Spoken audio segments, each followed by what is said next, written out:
And these are the gifts for Christmas for boys from Avon. Some captivating Avon gifts for girls. This telescope... In this video, I'm going to take you on a journey through the history of Avon, from its humble beginnings to its rise and eventual fall. Hello lovelies, my name is Laura, and in this video, I'm going to tell you the story of one of the biggest beauty empires in history, Avon. It's a story of success, failure, and everything in between. So sit back and relax as I take you on a journey through time. Avon is the oldest beauty company in the United States. It has evolved from a modest line of perfumes sold door to door to one of the top cosmetics brands in the world. It produces and distributes cosmetics, fragrances, toiletries, and accessories, and has recently started selling women's sportswear. Avon has a distinctive direct selling strategy which contributed significantly to its phenomenal success in the 1950s and 1960s, when women could readily be discovered at home for sales purposes. Avon started to refocus on its roots, beauty products and direct marketing, after failed attempts to diversify into the healthcare services sector left the company with enormous debts in the 1970s. Avon's products are now sold both directly to customers by its salespeople and through catalogs. Avon is the leading direct sales company in the world, with 2 million distributors selling its products in more than 130 countries. I know a lot of people are against MLMs, but this is more about the history of the beauty products and Avon's historical significance, because in the 1950s, even in the 1960s and 70s, they had some really unique packaging,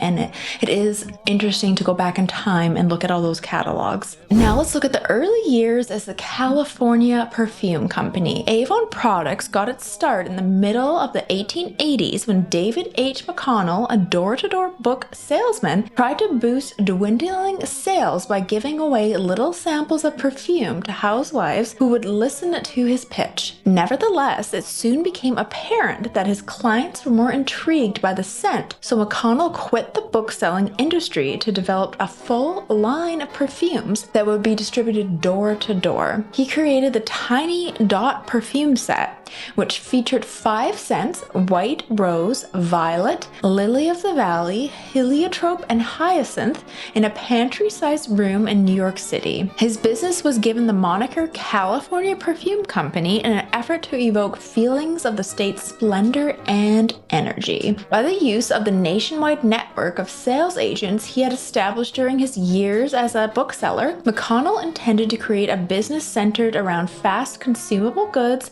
sold directly to consumers. Mrs. P.F.E. Albee, a senator's wife from Winchester, New Hampshire, served as the country's first Avon lady. Albee established a strong foundation of 100 salespeople and their clients during the first 6 months of business. Within 12 years, Albee had hired and educated close to 5,000 Avon ladies. The California Perfumes Company's product line swiftly expanded to include new products in addition to smells: spot remover, witch hazel cream, machine oil, repairing cement, almond cream balm, food flavorings, tooth tablets, and carpet cleaning were popular early products. 10 years after the company's conception in 1896, McConnell employed Adolph Goding, a renowned perfumer with 25 years of industry experience. The first illustrated catalog was created the following year, and a new laboratory was constructed in Suffern, New York. By the company's 20th year, its product range had grown to more than 100 goods, and in 1914, an office was opened in Montreal, Canada, signaling the company's quick growth. In the early 1900s, Avon is born. The first toothbrush, cleanser, and vanity set in the California Perfume Company's brand of Avon products debuted in 1920. The landscape near the Suffern Lab, which McConnell believed resembled the countryside of William Shakespeare's home in Stratford-on-Avon, England, served as the inspiration for the name Avon. Avon. The business reached $2 million in sales in 1926, the year of its 40th anniversary, by sticking to a strategy of door-to-door sales and catalogs full of inexpensive household and cosmetic products. The business was operating by the end of the 1920s in 48 states as well as in Canada. Under Alby's direction, hundreds of female sales representatives took part in one of the first possibilities for American women to experience some economic freedom without compromising their socially accepted status as homemakers during this time. In 1932, the business introduced specials and 3-week sales campaigns. David H. McConnell Jr. took over as the CEO of the business for the following 7 years after his father McConnell passed away in 1937. 5 years after his father's passing, the company's growth remained constant under his direction. And due to the enormous popularity and profitability of that product line, the California Perfume Company was renamed to Avon Products in 1939. Insect repellent, medications, and parachute kits were among the items produced in the Suffren lab during World War II by over half of the workforce, which also worked on other wartime projects. McConnell was replaced in 1944 as the company's chairman by W.H. Van Allen Clark. The most noticeable modifications made by the new Avon in the 1950s were its introduction into foreign markets and the quick growth of its sales staff, and the post-war expansion in the 1950s and beyond. After the war, a large number of housewives started looking for part-time jobs and additional income. The size of the Avon sales team nearly doubled in the 1950s. In order to add additional sales representatives and grow sales by a factor of 6 during the ensuing 12 years, the territory for each Avon lady sales representative was reduced by several hundred residences. In 1954, the first Avon commercials with the well-known catchphrase "Ding Dong, Avon Calling" were broadcast on television. Avon made its initial foray into what would eventually turn out to be a very successful Latin American market when it launched operations in Venezuela and Puerto Rico the same year. With the establishment of Avon Cosmetics in the United Kingdom in 1957, it also entered the European market. And I just love the classic Avon lady. I kind of always think of Edward Scissorhands when I think of the Avon lady. W. Van Allen Clark oversaw developments at Avon, including the company's IPO on the New York Stock Exchange in 1964 and the quick growth of its international sales.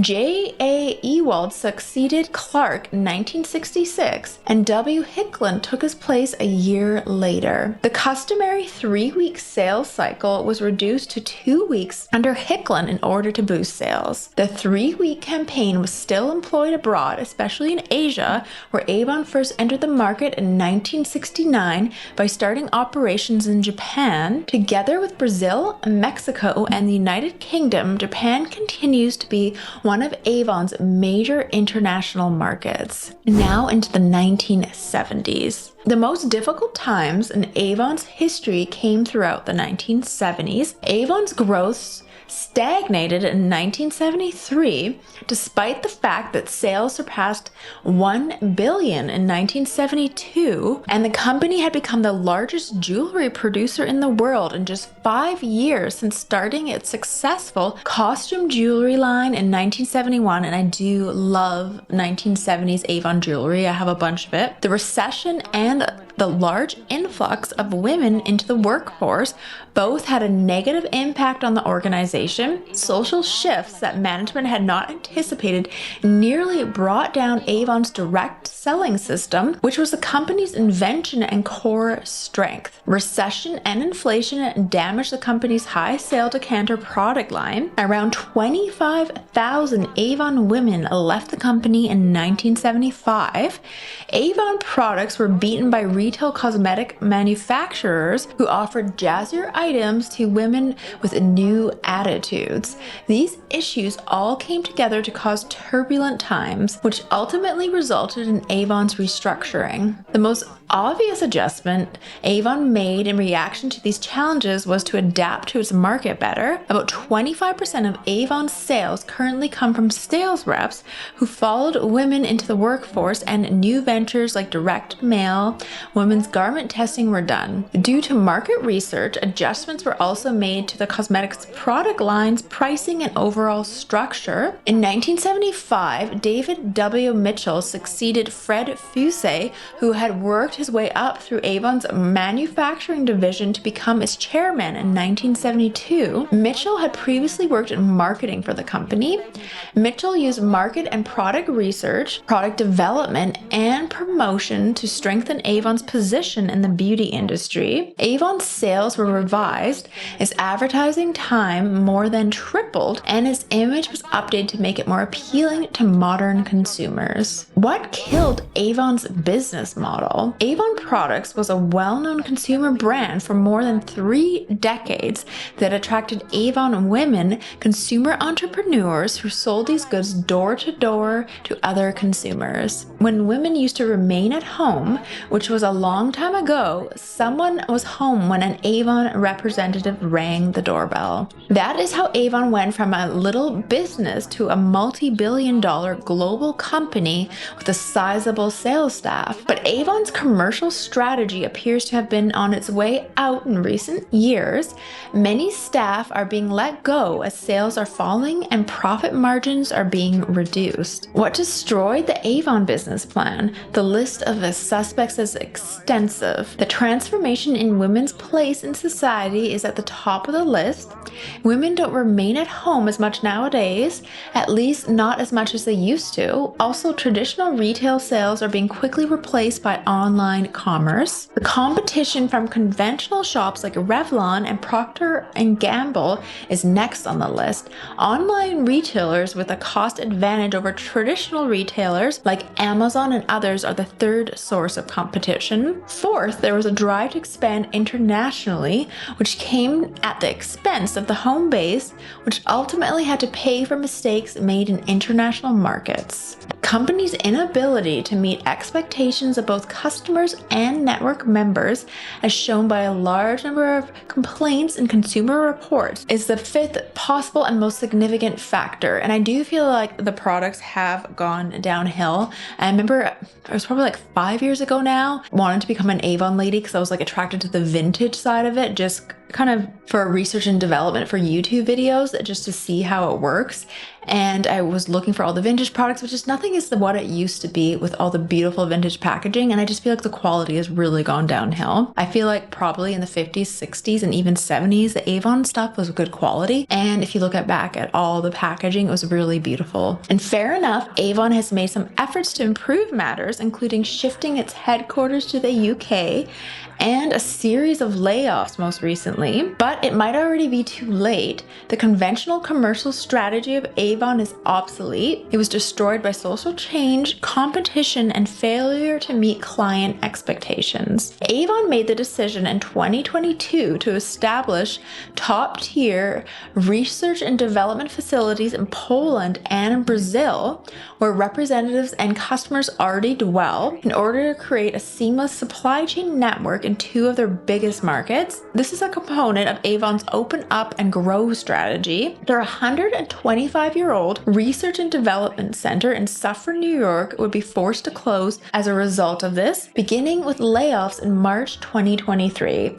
The business intends to shut down permanently in 2024, and that's sad because I'm sure that office has a lot of history in it, being 125 years old. I feel like they should make a vintage Avon museum there or something. And now let's look at some iconic Avon products, because you know me, I love looking at some of these old vintage products, and we're going to talk about some vintage Avon perfumes. And here are some 5 vintage cult classic Avon perfumes. So the first one is Sweet Honesty, and this one was released in 1973, and this one really captures the spirit of youth and femininity. It brings back for many a simpler time and is flirtatious and highly floral for a younger audience and has a nice spring and daytime scent. I really like this one because it's quite affordable too, and is particularly renowned for its delicate yet enduring scent, and it has definitely a powdery smell. So if you want something from 1970s and kind of feminine and light, it's a nice spring fragrance, I recommend this one. Next we have Candid, and it's understandable why this is more of a mature scent. It's been around since 1977. Candid is the ideal way to give any ensemble a dash of sophisticated glitz, and it is definitely a showstopper and a favorite for a lot of Avon customers. It has an exotic, woodsy, and fresh scent. It's renowned for being mild with a long duration, and it's fantastic for everyday use and special occasions. It's more of a fall fragrance because it's warm and relaxing. It does kind of remind me of Chanel No. 5, but mixed with youth dew. And next we have Timeless, and Timeless, which lives up to its name, has been around since 1974, and this scent is again another earthy, woodsy scent. It has that really musky aroma with powdery. Again, it does kind of have that youth dew Chanel No. 5 vibe to it. Definitely feels vintage for an older audience. And this one has a lot of staying power. It's popular at nighttime and definitely in the fall and winter again with its long, warm, lasting aroma. And next we have Odyssey, and this one is a cold, sweet, intoxicating scent, and it definitely has a tropical scent to it. And this one is from 1981, and it's called The Vacation in a Bottle. But it definitely has a loyal fan base and has a beautiful, distinctive scent,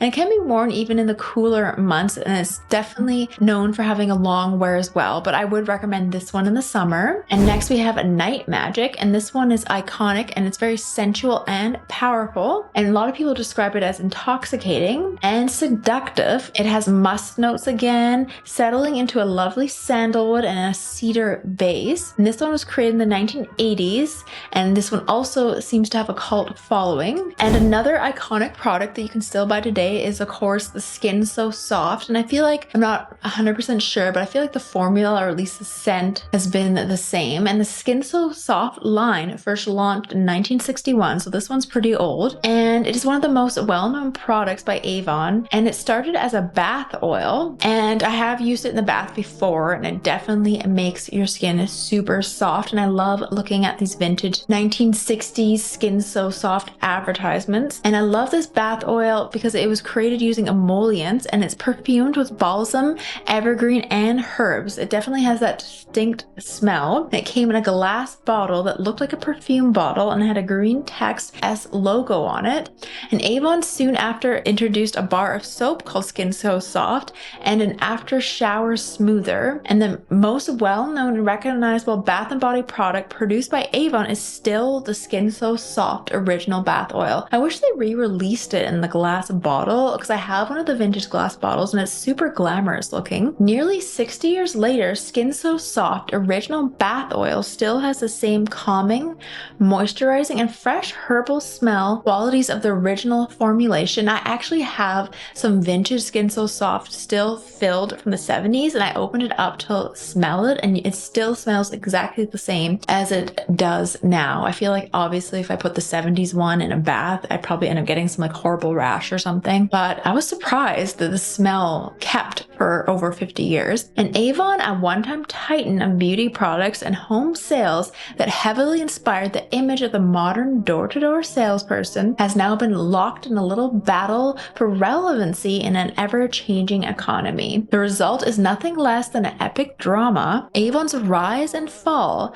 as told through its rich history. Avon brought its signature style to consumers from coast to coast, inspiring generations with its vision of success. But eventually it came up against certain walls beyond which it could no longer progress. While its final outcome is yet to be determined, Avon continues to make waves in the beauty industry, pushing boundaries and inspiring countless new entrepreneurs. Avon may have experienced ups and downs along the way, but their impact on the world will forever remain strong. And I feel like that is true. Everyone will always remember the Avon lady in pop culture and the history of beauty in the 20th century. And that's why it is important that I did this video. And I know a lot of people are against MLM brands. I don't support them either, but I felt like it was important to explain the history of Avon because it is significant in the history of beauty in the 20th century. And don't forget to check out some of my other vintage beauty videos.